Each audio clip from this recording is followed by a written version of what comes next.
Estás en 107.7.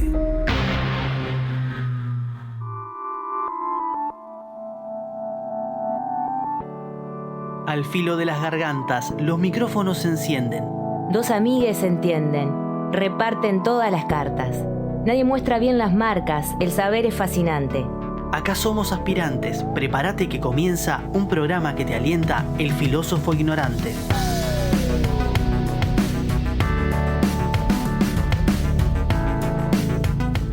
Buenas tardes, ¿cómo están todas, todos, todes por ahí? ¿Cómo andas, Marce? ¿Cómo andas, Gastón? Bien, bien. ¿Y vos, Pati? Bien, bueno, ahí perdiendo un poco la voz. Sí, eso te iba a decir. Pero no las mañas. Bueno, muy bien. Muy bien, muy bien. Sí, el frío, porque ayer hizo calor de día acá en Montevideo. Mucho calor, de hecho, gente había visto, bueno, fin de semana también, con manga corta. Y de repente de nochecita fue quedando como una especie de humedad, una especie de frío importante. Y se ve que me agarró ahí. Sí, yo le quiero decir a la audiencia y fundamentalmente a Armonía, ¿sí? Que es Pati la que estamos escuchando. ¿Parezco otra persona? Bueno, no sé, yo por las dudas, digo, bueno. Hay como una gravedad en la voz, sí, hay una gravedad en la voz que bueno. Que se nota un poco que está perjudicada la persona. No queda para nada mal, No quise faltar a mis obligaciones con esta radio. Pero muy bien. Y hoy tenemos a Gastón, Marce. Sí, tenemos a Gastón en nuestro equipo, dado que fuimos abandonados por Diego, pero sí. Tenemos a Gastón que nos está haciendo el aguante y está dirigiendo este barquito desde el otro lado del vidrio. Ahí está. Y Gastón este año no nos había tocado trabajar, no nos había tocado hacer este programa en conjunto, así que la bienvenida para Gastón, que nos va a estar acompañando en esta tarde del filósofo ignorante. Bueno, temas para empezar este programa. Sí. Por ejemplo, ¿no? Más allá de esta voz, que no es la habitual, pero bueno. No, bueno, podría ser por la un cual tema. Pedimos disculpas, no sé si cabe. Innecesario completamente. No cabe. Pero más allá de que no cabe, un tema, digamos, o algo que se me ocurría cuando venía caminando para acá, es esto de que hace un par de programas tuvimos a Gustavo Pereira hablándonos de una sociedad ideal, y bueno, y ahí se instaló un poco el tema de las instituciones, la felicidad, de qué pueden hacer las instituciones por la felicidad de la gente, y bueno, y habíamos llegado a algo así como a una especie de conclusión respecto a la que las instituciones no pueden asegurarle ni la felicidad ni mucha más cosa a la gente, pero pueden otorgar ciertas condiciones para que cosas ocurran, ¿no? Uh-huh. Y para que la gente pueda emprender su proyecto de vida, qué sé yo. Y el programa pasado, aprovechándonos de eso, decidimos hablar de virtudes, y específicamente de virtudes públicas o virtudes cívicas, que serían algo así como aquellas que necesitamos por parte de los ciudadanos para que las instituciones cobren vida y no se transformen en letra muerta. Uh-huh. Y viniste a todos los programas, por lo que veo. Sí, o por lo menos estoy haciendo de cuenta. Sí. ¿Ah? Y casi sin quererlo, sí, porque realmente es casi sin quererlo. Estás confesando. Sí, hoy vamos a dar como otra especie de hilo de continuidad a esta cuestión, porque yo te diría que las virtudes cívicas o públicas en los ciudadanos, es decir, si queremos buenos ciudadanos, hay algo que afecta esa posibilidad, que son las grandes desigualdades. Y hoy venía pensando, este programa, aunque no nos lo hayamos propuesto a priori, va a tener que ver con eso. Muy bien, pero antes de darle paso a nuestra invitada de hoy, vamos a ir a la presentación de estas personas que comenzaron el programa con otra voz, en mi caso, otra por voz. Suerte. Parece otra persona, pero es una de las dos que van a ser que Gastón va a presentar en este momento.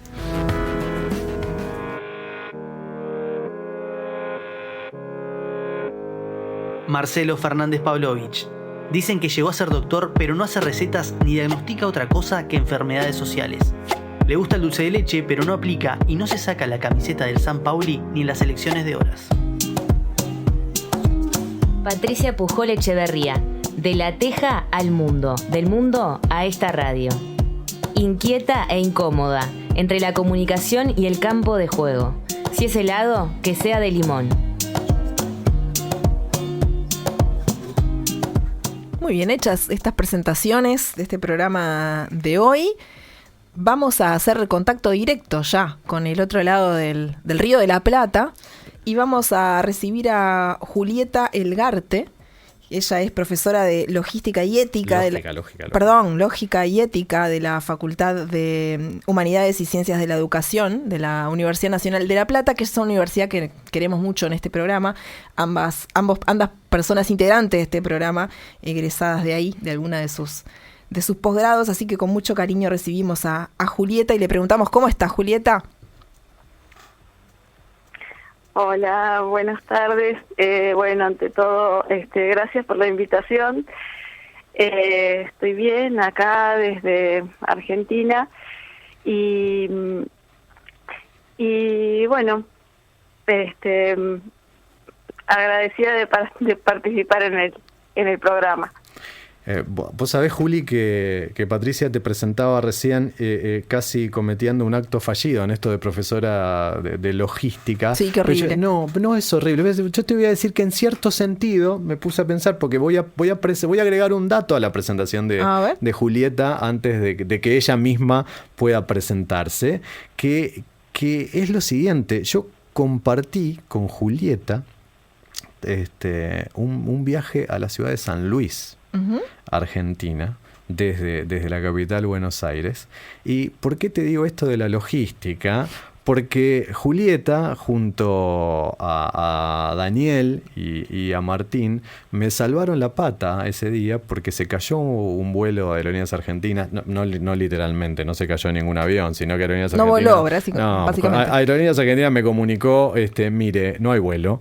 Y yo no tenía forma de ir hasta San Luis hasta que apareció este trío de grandes personas que me hicieron un lugarcito en ese auto para compartir un viaje que fue como de 10, 11 horas, ¿no, Julieta? Hasta San Luis. Sí, hablamos de todos los temas. Exactamente. Así que bueno, también sabes de logística, Julieta.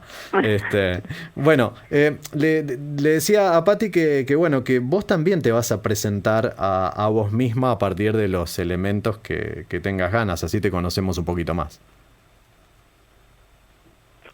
Bueno, nada, para contarles muy brevemente,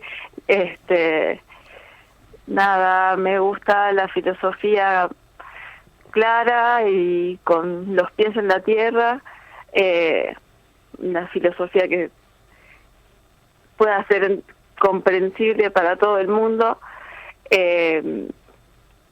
y bueno, me gusta el mate amargo de las pasiones argentinas. No me mueve el fútbol, pero sí el mate, y me gusta bailar, así que nada, hay un poco de información. ¿Y vivís propiamente en La Plata? ¿O sos de allí mismo de La Plata, de la ciudad de La Plata? Sí, vivo dentro del partido de La Plata, en la localidad de Villa Elisa, que es una zona bastante verde, a unos 25 kilómetros de la facultad de la Universidad de La Plata, de la Facultad de Filosofía, de Humanidades, donde doy clases. Un lugar verde donde seguramente se pueda bailar. Julieta, vos sabés que acá tenemos como siempre muchas preguntas sobre ustedes, que son nuestros vecinos cruzando el río, nuestros vecinos, a veces nuestros hermanos, a quienes queremos mucho y nos peleamos también, ¿no? A veces como buenos hermanos que somos. Pero tenemos siempre un montón de preguntas y cosas que tienen que ver también con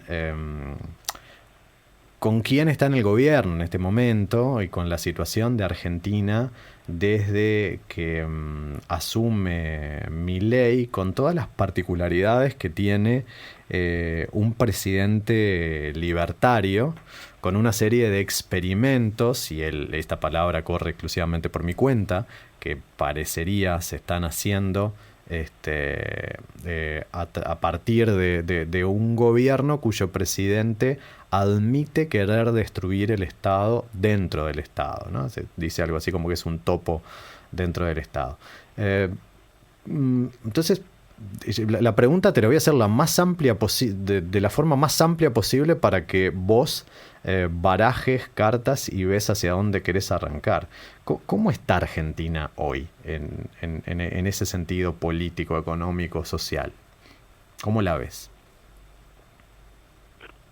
Bueno, la verdad es que estamos en una situación bastante inédita, ¿no? Porque por un lado uno puede ver este gobierno como, bueno, una cuarta oleada neoliberal, ¿no? O sea, hemos tenido gobiernos neoliberales en la última dictadura militar, luego la presidencia de Carlos Menem, en la de Mauricio Macri, y bueno, esta sería, uno podría verla como una cuarta ola neoliberal, pero en realidad tiene otras particularidades que realmente la hacen muy extraña y muy impredecible, ¿no? También hacia dónde va a seguir la historia, porque como vos decías recién, Marcelo, tenemos un presidente que más allá de digamos, cierto fanatismo ideológico con esta visión anarcocapitalista que tiene él de no ya de un Estado mínimo, sino de directamente destruir el Estado. Él sueña con una sociedad donde no haya Estado, donde todo se dirima entre privados, y más allá de eso, es una persona que mentalmente no está bien. Es una persona que tiene, digamos, una actitud mesiánica, se presenta a sí mismo permanentemente con estas imágenes hechas por inteligencia artificial, donde él es representado como un león gigante, ¿no? Y abajo se ven chiquititos otros leoncitos cuando presenta a sus seguidores, que son del tamaño de sus dedos, ¿no? O donde representa a la oposición como ratas que él va a aplastar, ¿no? Entonces tiene, por un lado, este aspecto mesiánico de creer que viene a salvar al mundo, incluso del socialismo. También tiene todo este aspecto de hablar con su perro muerto a través de su hermana, que hace de medium. Entonces él cree que conversa con su perro muerto y recibe indicaciones por parte de él. Es una persona que explota ante la menor crítica, o sea, emocionalmente también es inestable, y es una persona por eso mismo también incapaz de negociar, incluso con los diputados y senadores de la derecha, que se mueren por aprobarle las leyes, ¿no? Que le piden explícitamente, públicamente que se deje ayudar, y no admite que la menor desviación en relación a sus planes, ¿no? Es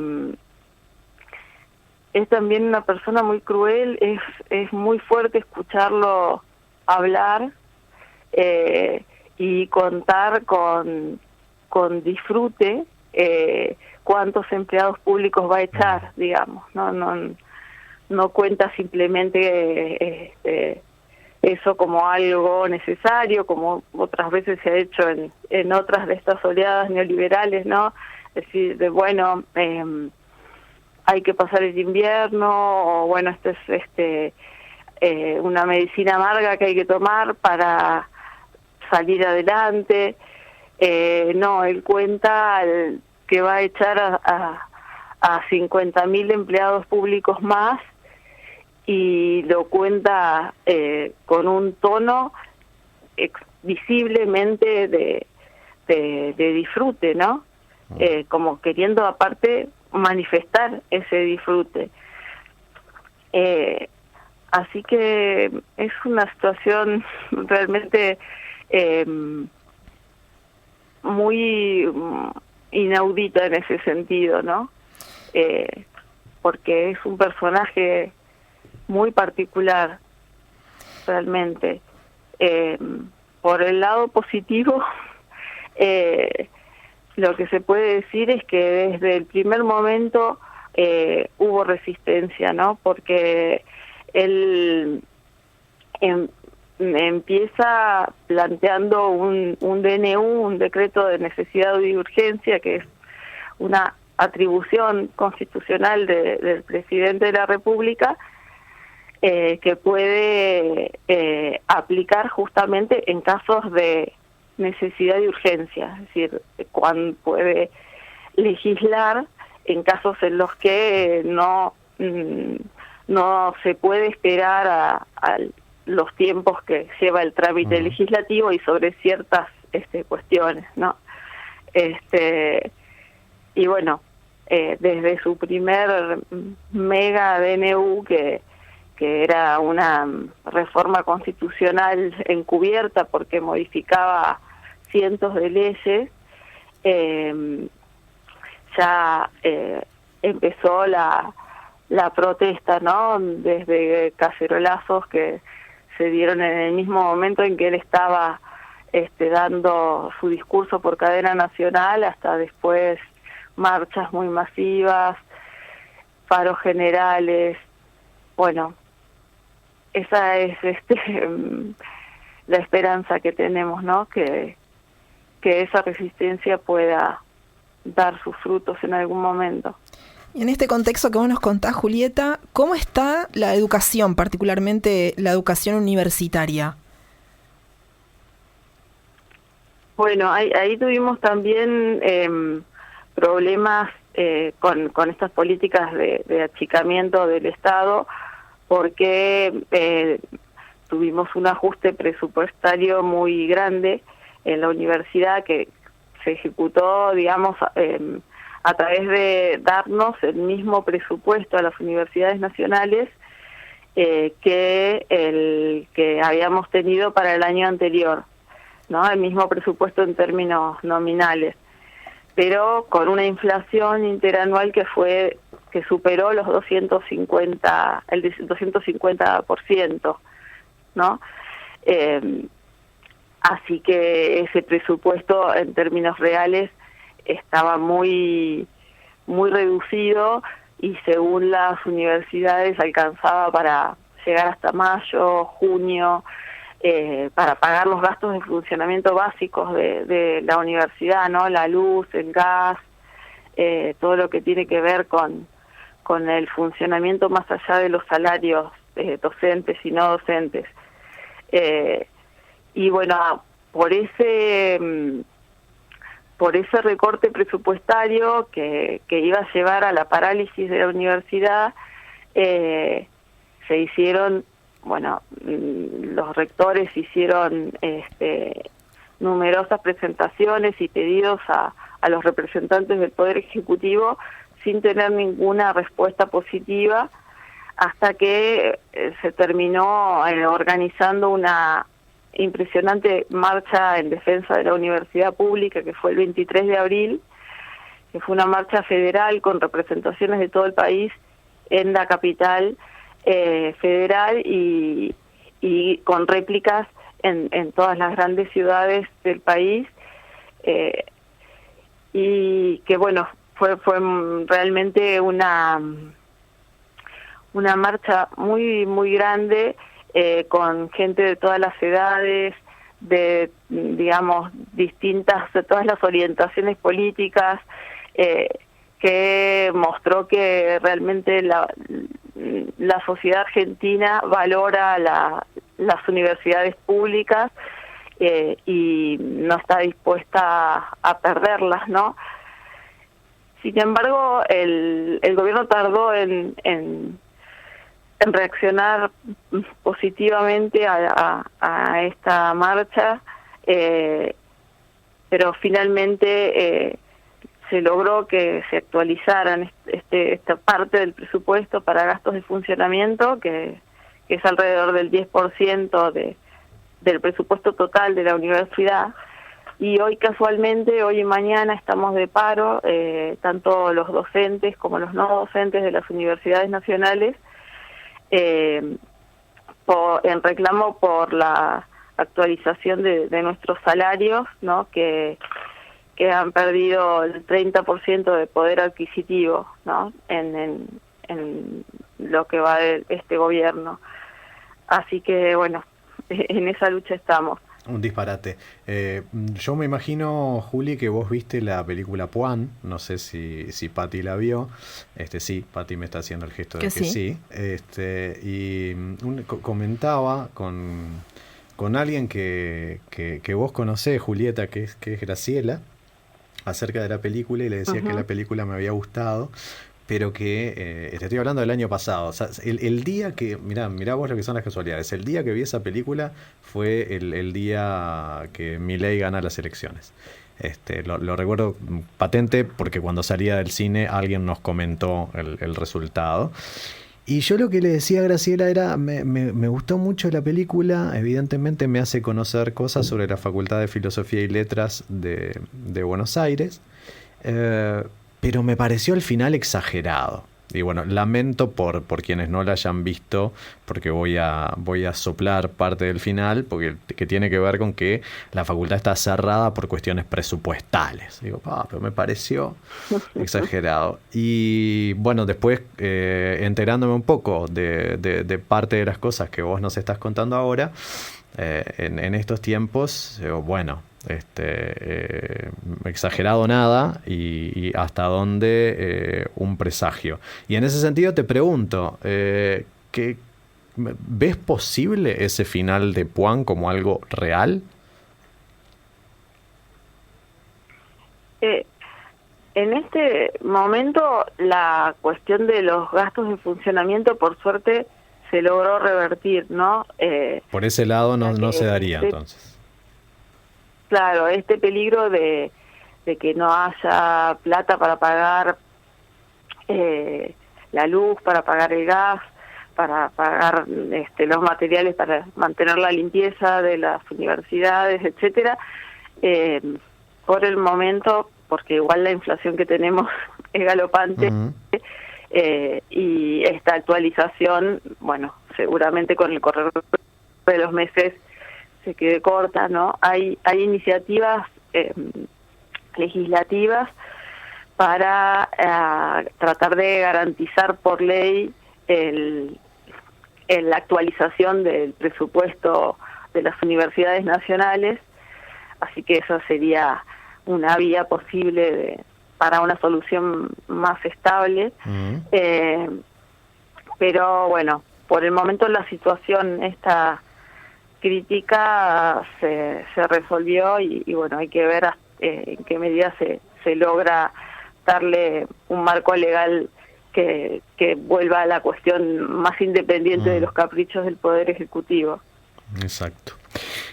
Bueno, ahora vamos a girar un poco la temática y vamos a ese tema que yo decía, hace un poco de continuidad con lo que veníamos hablando programas anteriores, Julieta, porque hay un tema que vos venís trabajando y que nos resulta a nosotros y nosotras muy interesante, que es que tiene que ver con el limitarismo como una corriente de pensamiento ligado a lo económico. Entonces te voy a hacer algo así como dos preguntas en una. Si me tenés que decir, la primera, si me tenés que decir en 2 o 3 palabras qué sería el limitarismo, como hacia, a modo de titular, sobre el cual nos vamos a explayar más que nada en la segunda parte. Y la segunda es porque a mí me parecía que tenía más que ver esta temática con filosofía política, pero yo veo, noto y me doy cuenta que vos lo trabajás en ética, lo cual me parece sumamente sugerente e incluso esboza cierta concepción de la relación entre lo ético y lo político. Entonces, la pregunta que complementa esa primera parte respecto a qué sería o cómo definirías rápidamente el limitarismo económico es ¿por qué trabajar esa temática en una asignatura como ética? Bueno, el limitarismo sería, digamos, el limitarismo económico es una variante dentro del limitarismo que es la postura según la cual debería haber límites máximos a la cantidad de recursos, en este caso económicos, que es el limitarismo económico, que una persona puede tener, ¿no? Entonces, así como hay una postura que es bastante conocida, que es el suficientismo, que lo que sostiene es que todos deberían tener recursos suficientes, que en una sociedad justa todos deberían tener acceso a recursos suficientes, por ejemplo, a alimentos en cantidad suficiente o atención de la salud en cantidad suficiente, etcétera. El limitarismo sería una posición como en espejo con el suficientismo, que en lugar de fijar un piso por debajo del cual nadie debería estar, un piso mínimo, fija un techo y dice que nadie debería estar por encima de ese techo, en este caso en lo que hace a los recursos económicos, ¿no? El ingreso y la riqueza. Bien. Antes de la cuestión ética y filosofía política se me ocurrió otra cosa poner en el medio. ¿Cómo se lleva el limitarismo con el suficientismo? En el sentido de, ¿contempla que también haya un piso mínimo o solamente se fija en el techo del asunto? El limitarismo uno lo puede ver como una teoría de justicia parcial, ¿no? Que entonces dice que por lo menos habría que poner un techo a la cantidad de recursos que una persona puede poseer, ¿no? Pero que no es incompatible, si uno lo entiende así como una teoría de justicia parcial, que nos dice solo algunas de las cosas que debería tener, algunas de las características que debería tener una sociedad justa, no es incompatible con el suficientismo, ¿no? Uno puede justamente sostener las dos cosas, que nadie debería estar por debajo de cierto piso ni por encima de cierto techo. Ahí va. Y capaz que si eso tiene aspectos éticos o no, nos lo comentás después de nuestra tanda, a la que nos vamos a ir con una canción que si no fuera porque yo la interpreto de alguna manera tal vez forzada, podríamos decir, capaz que no tiene que ver con lo que estamos hablando, pero yo creo que sí. Hay un rapero estadounidense que se llamó Coolio y que hizo una canción que se llama El Paraíso de los Gangsters y que en el estribillo dice algo así como: hemos vivido todas nuestras vidas bajo un paraíso gángster. Y esta versión que vamos a escuchar, que es en el programa de Howard Stern, o sea que esta versión que vamos a escuchar es un homenaje a la radio también, es Coolio haciendo cantándola en un estudio de radio. Howard Stern le pregunta, le dice: sí, yo de esta canción no sé muy bien de qué habla, veo que estás hablando de gángsters, y Coolio le dice: no estoy hablando de gángsters. Estoy hablando de que vos y yo estamos viviendo en una sociedad que es el paraíso de los gángsters. ¿Y por dónde viene la relación? Porque de alguna manera, tal vez aquellos que están por encima de ese techo que por ahí el limitarismo económico quiere poner a los medios materiales, capaz que esos que están por encima son los gángsters de los que nos habla Coolio. I don't even know what the hell you guys are talking about that song, but I know it's about gangsters. Nah, it's about life, because you living in a gangster's paradise also. See, your business is not really controlled. You know, Gangsta's Paradise is when you're being controlled. And when I was writing it, it just made me, you know, the LV was singing the track, and I walked in, and I was like, damn, Howard really like this song. Oh, I love it. And LV, let's do it. Come on. How can we do it? Do we have a wait? I have the track right here. Hold on, wait a second. I got to see LV sing, though, man. I got to see that. Have you ever seen LV sing? I've seen the video. Yeah. Isn't it amazing? Yeah. All right, hold on. Wait a second. Let me play the track. You sing, all right? Okay. You and LV. All right, here we go. Shh. Check this out. This is going to be really good. I'm really excited about this. Oh, listen to that. You think that's loud enough? Oh, yeah. Yeah? Coolio with the flow live on Howard Stern featuring LV in the place. Yeah. Check this out. Oh. Yeah. As I walk through the valley of the shadow of death, I take a look at my life and realize there's nothing left. Cause I've been blasting and laughing so long that even my mama thinks that my mind is gone. But I ain't never crossed a man that didn't deserve it. Me be treated like a punk, you know that's unheard of. You better watch how you're talking and where you're walking, or you and your homies might be lined in chalk. I really hate the trip, but I gotta low. As they croak, I see myself in the pistol smoke. Fool, I'm the kind of G the little homies wanna be like, on my knees in the night, saying prayers in the street live. Been spending most their lives living in a gangster's paradise. 92.3. Been spending most our lives living in a gangster's paradise. We keep spending most our lives living in a gangster's paradise. We keep spending most our lives living in a gangster's paradise. Look at the situation they got me facing. I can't live a normal life. I was raised by the state, so I gotta be down with the hood team. Too much television watching got me chasing dreams. I'm an educated fool with money on my mind. Mac 10 in my hand and a gleam in my eye. I'm a loped out gangster, set tripping banger. And my homies is down, so don't arouse my anger. Fool, death ain't nothing but a heartbeat away. I'm living life, do or die. What can I say? I'm 23 now, but will I live to see 24 the way things is going? I don't know. Tell me, why are we so blind to see that the ones we hurt are you and me? Yeah. Been spending most our lives living in a gangster's paradise. I was Stern in the house. Keep spending most our lives living in a gangster's paradise. We keep spending most our lives living in a gangster's paradise. We don't keep spending most our lives living in a gangster's paradise. Power and the money, money and the power. Minute after minute, hour after hour. Everybody's running, but half of them ain't looking what's going on in the kitchen. But I don't know what's cooking. They say I got to learn, but nobody's here to teach me. If they can't understand, how can they reach me? I guess they can't, I guess they won't, I guess they front. That's why I got my hand on the pump. Been spending most our lives living in a gangster's paradise. 92.3. Been spending most our lives living in a gangster's paradise. Coolio and LV. Keep spending most our lives living in a gangster's paradise. Been spending most our lives living in a gangster's paradise. Sing it, Howard.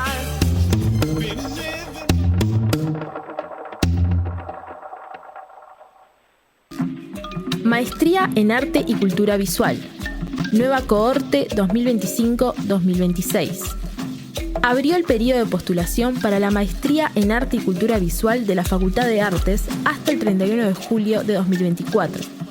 El profesor Fernando Miranda, coordinador de la maestría y decano de la facultad, realizará una charla informativa el jueves 13 de junio a las 18 horas en la facultad.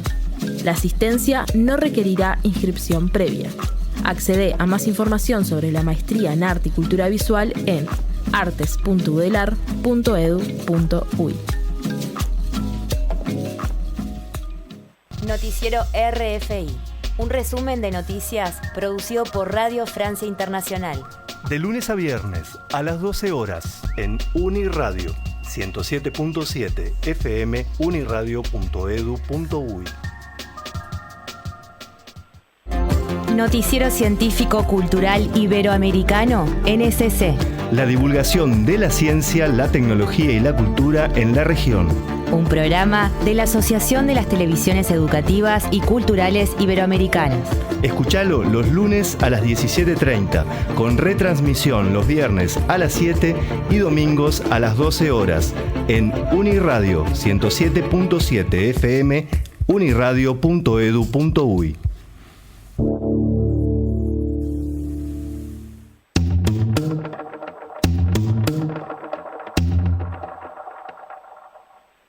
Universidad de la República, 175 años.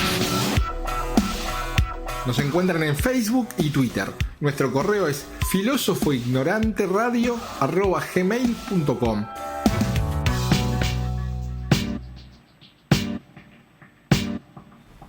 Volvemos de esta tanda. Estamos hablando con Julieta Elgarte, profesora de Lógica y Ética en la Facultad de Humanidades y Ciencias de la Educación de la Universidad Nacional de La Plata. Y nos había quedado pendiente la respuesta de Julieta a la pregunta que vos le hacías, Marce, de por qué se da en la asignatura ética el limitarismo económico. Ahí nos había quedado trunca esa respuesta, pero la retomamos para que Julieta nos comente. Bueno, básicamente por dos cosas, ¿no? Por un lado, nosotros tenemos organizado el programa con un área de ética social, ¿no? Entonces, bueno, vemos estas cuestiones que también se pueden ver como cuestiones de filosofía política, como cuestiones éticas que se plantean a la hora de pensar cómo deberíamos convivir, ¿no?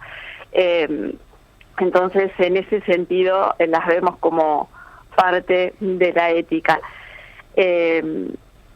A diferencia de, las cuestiones de ética individual que tienen que ver con cómo deberíamos tratarnos los unos a los otros como individuos, ¿no? Acá se trata de cómo deberíamos organizar nuestra convivencia como sociedad o como comunidad. Y por tanto cabría la pregunta de si está mal que haya gente que tenga riquezas por encima de determinado límite. Claro. Y también la cuestión del limitarismo se puede, o esta cuestión de que no es deseable querer siempre más, ¿no? De que más no es siempre mejor. También se puede plantear como una cuestión cuando pensamos el bienestar individual, ¿no? O la vida buena para un individuo,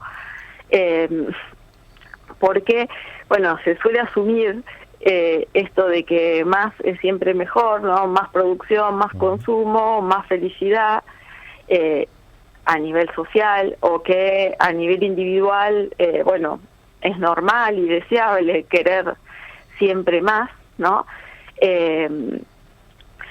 Y sin embargo, más en términos de recursos, por ejemplo, pero son muy interesantes unas investigaciones que se han hecho sobre los determinantes del bienestar subjetivo, ¿no? Investigaciones psicológicas, ¿no? Y que mostraron que para una cantidad de recursos que las personas valoran como recursos que contribuyen a su bienestar, lo que se observa es que no se verifica esta idea de que más es siempre mejor, ¿no? Que como esas cosas son valiosas, lo mejor sería tener lo más posible de esas cosas en nuestras vidas. Y si nos ponemos a pensar, nos vamos a dar cuenta de que muchas de las cosas que necesitamos para que nuestra vida vaya bien o para simplemente poder subsistir físicamente, ¿no? Como el agua, la comida, el sueño, las necesitamos dentro de ciertos límites mínimos y máximos. Nos hace tan mal tomar muy poca agua o comer muy poco o dormir muy poco como consumir o hacer esas cosas en exceso. ¿no? Y lo mismo pasa con actividades como el ejercicio o el trabajo o incluso con el tiempo de sociabilidad. Y lo que muestran estas investigaciones es que muchos de estos recursos que son valorados o de estas actividades que contribuyen positivamente a nuestro bienestar, lo hacen hasta un cierto punto óptimo, y luego si las consumimos o las realizamos en exceso de ese punto óptimo, empiezan a ser contraproducentes, ¿no?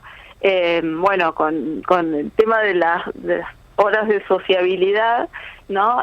Pasa también, a todos nos gusta estar con amigos, estar con gente que apreciamos, pero llega un punto que también necesitamos estar un poco solos y tener un poco de tranquilidad, ¿no? No queremos tampoco estar todo el tiempo charlando o todo el tiempo sociabilizando, ¿no? Entonces, hasta eso es algo que es bueno si está dentro de cierta medida, de ciertos límites mínimos y máximos.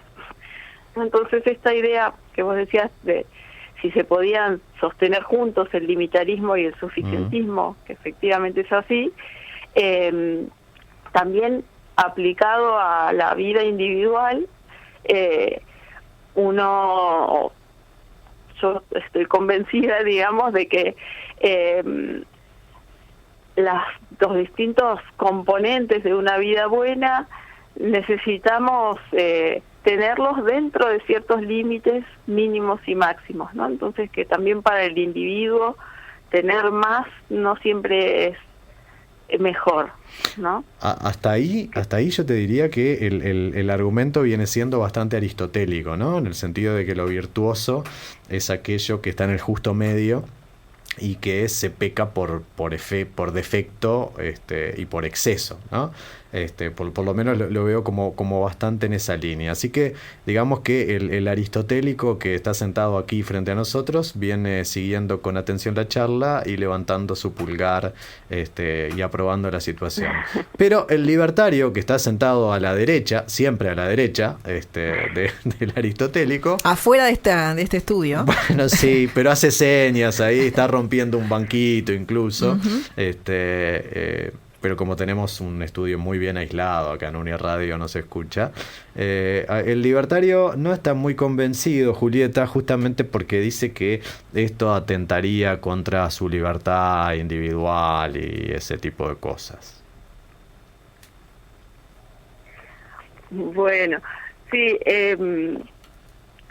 ahí las razones que uno puede dar a favor del limitarismo, ¿no? Desde el punto de vista del limitarismo económico, desde el punto de vista social, ¿no? Como una posición respecto de cómo debería ser una sociedad justa.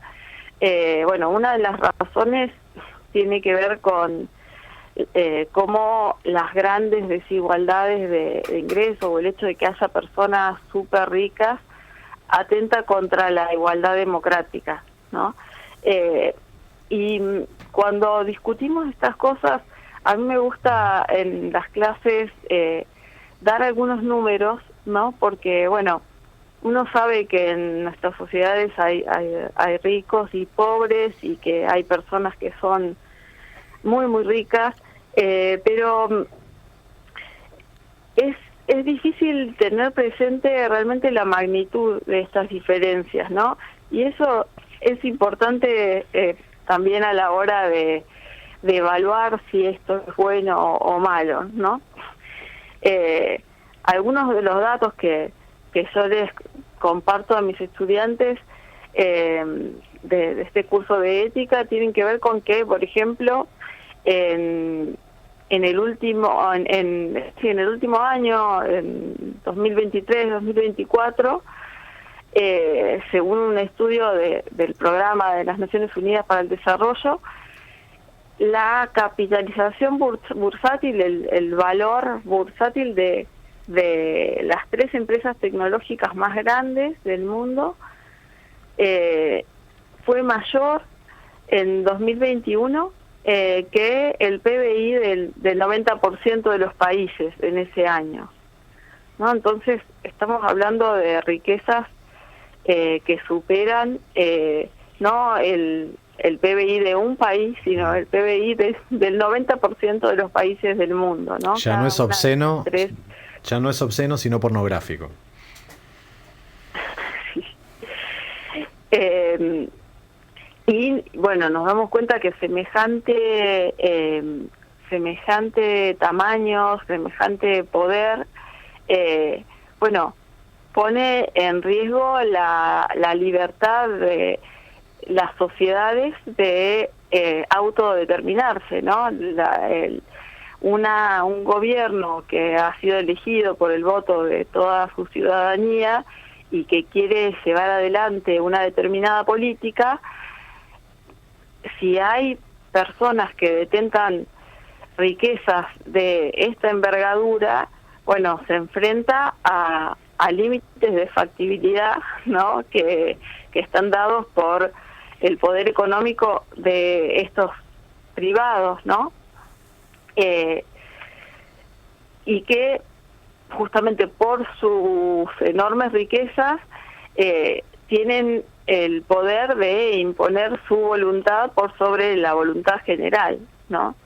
Entonces le quitan al resto de la población la libertad de participar en las decisiones sobre aspectos de la organización social que afectan sus vidas, ¿no?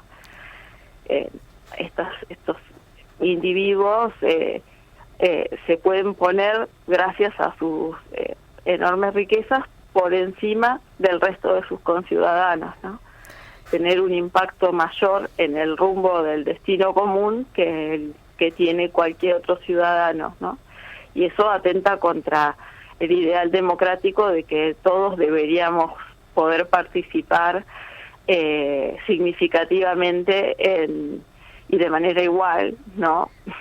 Aproximadamente igual en las decisiones en torno a aspectos importantes para nuestras vidas. En este sentido, Julieta, se propone, digamos, más allá de esta propuesta de este techo, digamos, este límite, se propone o se mide en realidad este techo teniendo en cuenta los ingresos, y vos en un momento dijiste la riqueza también, o sea, también el patrimonio, digamos, se puede elaborar una propuesta respecto de todo esto que vos planteás, de estas concentraciones, grandes concentraciones, o sea, se llega hasta ahí, digamos, viendo distintos escenarios, se llega a una propuesta teniendo en cuenta estos ingredientes, digamos. Bueno, hay una filósofa belga que trabaja este tema y que acuñó este término de libertarismo para definir a esta posición, que es Ingrid Robbins, y ella habla de que así como muchas sociedades trazan una línea de pobreza, y esa línea de pobreza lo que pretende es indicar la cantidad de ingresos que necesita una persona para llevar una vida mínimamente floreciente, ¿no? Una vida digna, mínimamente digna. Bueno, del mismo modo deberíamos trazar una línea de riqueza que marcaría la cantidad de recursos que necesita una persona para llevar una vida ya no mínimamente floreciente, sino plenamente floreciente, ¿no? La idea es que sea un momento que más recursos no pueden ayudarnos ya en nada a llevar una vida más floreciente, ¿no? Una persona súper rica quizás tenga déficits en cuanto a su felicidad, a su bienestar, a su florecimiento, ¿no? Pero esos déficits no se deben a la falta de recursos económicos. Puede necesitar aprender más, trabajar sobre su carácter, mejorar sus relaciones sociales, ¿no? Pero no lo que le está faltando para mejorar su calidad de vida no es más dinero, ¿no? Y de hecho hay estudios también en lo que se llama la psicología positiva o psicología que estudia los determinantes del bienestar subjetivo, que muestran cómo impacta el incremento de nuestros ingresos en nuestro bienestar subjetivo, ¿no? En nuestra percepción acerca de qué también va nuestra vida. Y lo que muestran es que, de vuelta, no es que a más ingresos nuestro bienestar es mayor, sino que al incrementar nuestros ingresos, si nuestros ingresos son muy bajos, eso impacta mucho en nuestra felicidad, en nuestro bienestar, pero llega un momento que la curva se ameseta y ya más ingresos prácticamente no modifican en nada nuestro bienestar, ¿no? Entonces sería no como vimos que pasa con otros recursos, que hay un punto óptimo a partir del cual ya pasa a ser contraproducente tener más más alimento, más sueño, más ejercicio, más trabajo, sino que llega un punto en que tener más dinero no cambia sustancialmente nuestro bienestar, ¿no? Entonces se produce esta meseta. Entonces lo que dice Ingrid Robbins es que llegado a un punto, que sería el punto que llamaríamos la línea de riqueza, la persona ya no se beneficia en términos de su bienestar por tener más dinero, ¿no? Y entonces ese dinero que uno tiene por encima de la línea de riqueza, ella le llama dinero excedente, y es dinero que ella dice no tiene peso moral, porque no está en manos de quienes tienen ese dinero excedente, no les sirve para mejorar su bienestar, ¿no? Entonces, otra razón que ella da a favor del limitarismo es que ese dinero excedente estaría mejor usado si se usara para satisfacer las necesidades urgentes e insatisfechas de otras personas, o para resolver problemas urgentes de acción colectiva, como las acciones que tenemos que tomar para hacer frente al cambio climático, ¿no? Entonces, ese sería, digamos, otra vía de justificación del limitarismo económico que no tiene que ver con la democracia, que es la que mencioné primero, ¿no? Claro.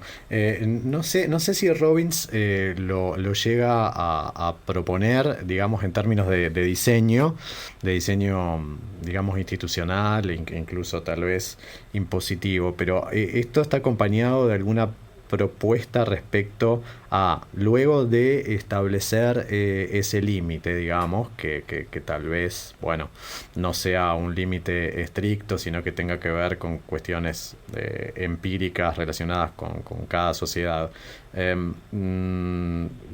Habría una forma, digamos, impositiva a través de los estados de alguna manera quitarle lo que está por encima, o de alguna manera quitarle, digamos, de redistribuir eso que está por encima del límite que algunas personas posean. Claro, esa sería una forma de implementar el limitarismo, o sea, a través del sistema impositivo, poner un impuesto del 100% a los ingresos, riqueza que excedan un determinado monto, que sí, igual que la línea de pobreza, se determina en función del costo de vida en cada sociedad y de las también las peculiaridades de cada sociedad, ¿no? Esa sería una forma. Otra sería, digamos, esa sería una forma de implementarlo a través de la redistribución ¿no? Y de una manera perfecta, digamos, o sea, buscando que el ideal de que nadie esté por encima de la línea de riqueza se cumpla a rajatabla, ¿no? Pero otras posibilidades de implementación tienen que ver con aproximarse al ideal, ¿no? Aunque no se logre el 100% de realización, ¿no? Entonces, por ejemplo, ella plantea que quizás sea preferible, dependiendo de a qué le dé más importancia a uno, si al argumento democrático o al argumento de las necesidades urgentes insatisfechas, si ocurriera que poner un impuesto del 100% por encima de la línea de riqueza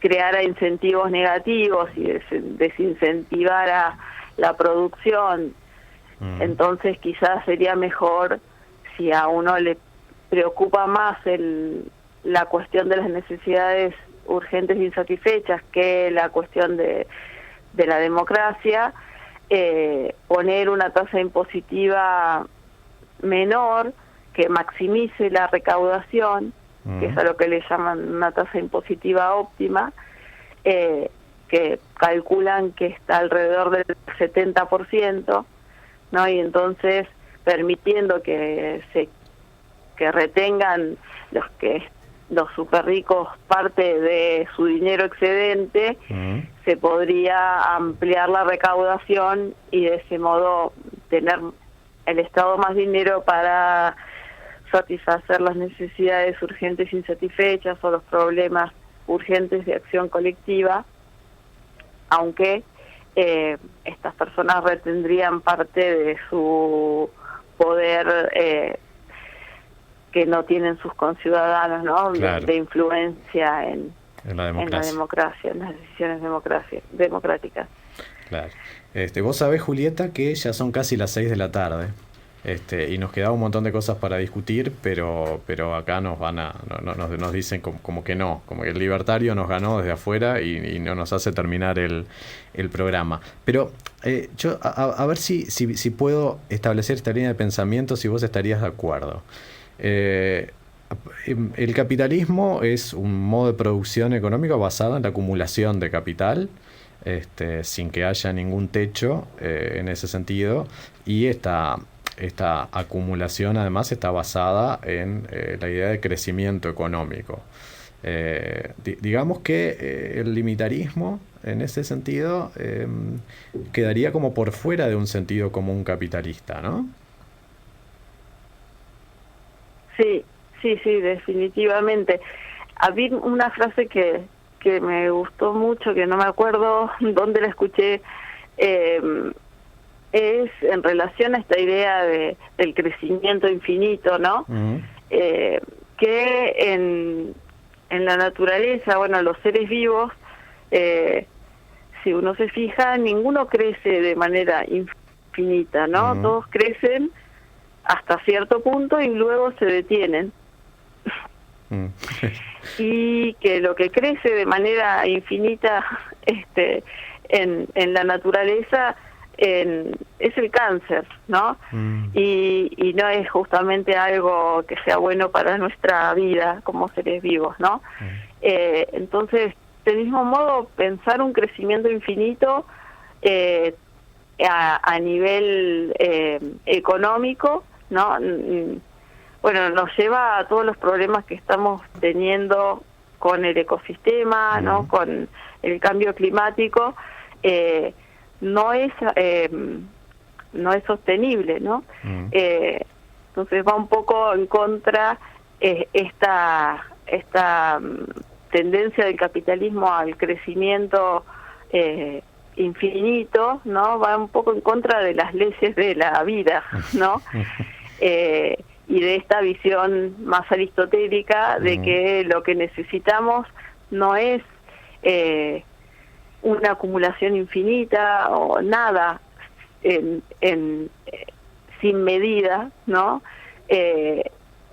Sino estar dentro de cierto rango, ¿no? De temperatura, de alimentación, de ejercicios, de sueño trabajo. Y vigilia, de trabajo. ¿No? Entonces, esta visión de querer siempre más, bueno, un poco se da de bruces con nuestra naturaleza, ¿no? Y seguir por ese camino no auspicia nada bueno para nuestro bienestar. Y en ese mismo sentido nosotros es que tenemos ahora que limitarnos y no seguir creciendo en tiempo. En el tiempo del programa. Julieta, te queremos agradecer muchísimo y mandarte un abrazo grande a la distancia. Y bueno, recordarte que fuiste nuestra primera invitada internacional. Bueno, qué honor. No, agradecerles a ustedes la invitación y bueno, me gustó mucho estar en su programa. Muchas gracias, Julieta. Un gusto para el filósofo ignorante irse ya, urgente, con esta canción que va a presentar Marcelo. Sí, porque ¿por qué le hacía esa pregunta a Juli respecto a que va en contra del sentido común del capitalismo? Porque me parece que la propuesta de Robbins es como la de esa niña de 25 años que en un momento de su vida se empieza a preguntar ¿qué está pasando? ¿Qué está pasando con esta forma en la que estamos viviendo? Y empieza a desear una especie de revolución que nosotros podemos comparar al limitarismo económico. Four Non Blondes, banda de un solo éxito, que es What's Going On, cierra el filósofo ignorante del día de hoy.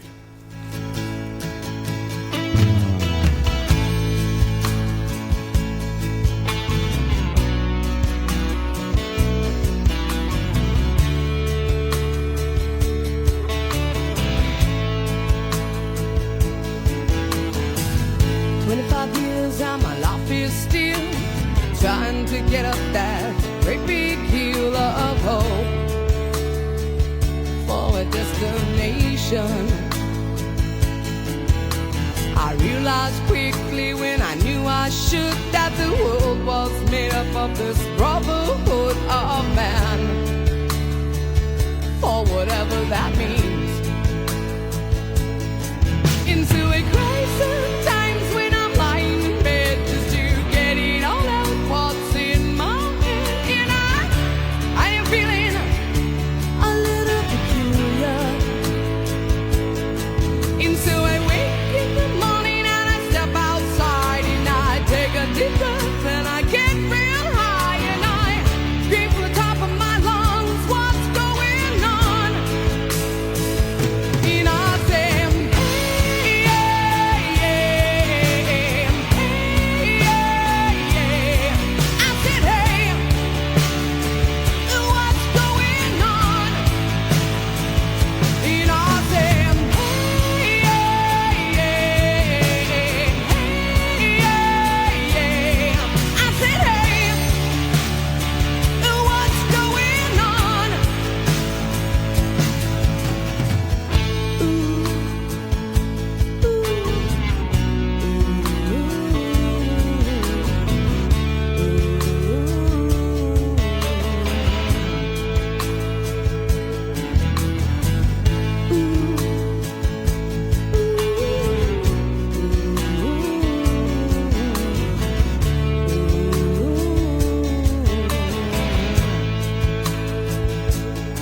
And I try.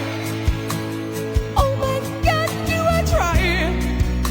I try all the time in this institution. And I pray. Oh my El filósofo ignorante se emite gracias a la participación de Marcelo Fernández Pavlovich, Patricia Pujol Echeverría, Martín Rodríguez Lista, Diego Varela, Ramiro Brianza y Juliana Dancilio. En el filósofo ignorante de hoy también estuvieron Julieta Algarte, Julio, Four Non Blondes, dije cualquier cosa. Qué temún con el que nos vamos, ¿eh? Y tuvimos la participación especial ahí en las perillas, muy, muy atento y muchas gracias, Gastón. Así que nos encontramos el martes que viene. I I get real high and I scream from the top of my lungs, what's going on? And I say, hey, yeah, yeah, hey, yeah, yeah. I said, hey, what's going on? And I said, hey, yeah, yeah, hey, yeah, yeah. I said, hey, what's going on?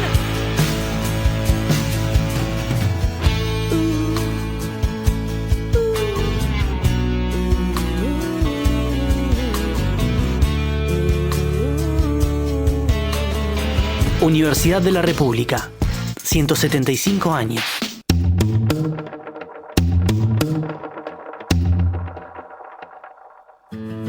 Texto,